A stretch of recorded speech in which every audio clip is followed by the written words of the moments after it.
Hello, traders. This is Andy from Trade Ideas, and it is March the 8th on a Wednesday morning.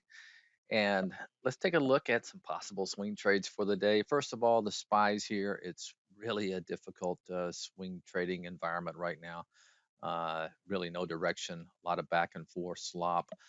And it looks like we're kind of opening around where we closed yesterday, right at key moving averages being the 50 and the 10 period SMA. So, uh, so be careful out there. But let's take a look. CrowdStrike is gapping up after earnings. Now, what you'd like to see here is it hold this level, this 3 month high if you're looking for a long.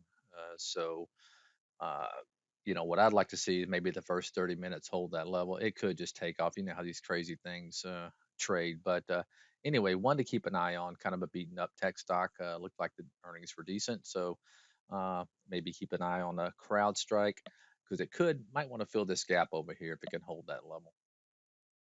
All right, let's see. DSX, the shippers have been holding up very well. And let's take a look at DSX. I'm liking this pattern here after earnings, a couple of days and going sideways. If it can get up here and take out like the 475 level and these highs over here, could have a nice move to it. They have been on fire lately.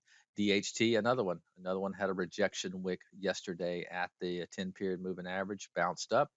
So you can see the shippers have been strong, and FTI, a little oil and gas play after earnings, has been kind of consolidating with a little downtrend. It did hit its 10 period moving average, so maybe look for a bounce above that 1535 level. Put a little alert there. All right, guys, that's it for today. Have a great one. Bye bye.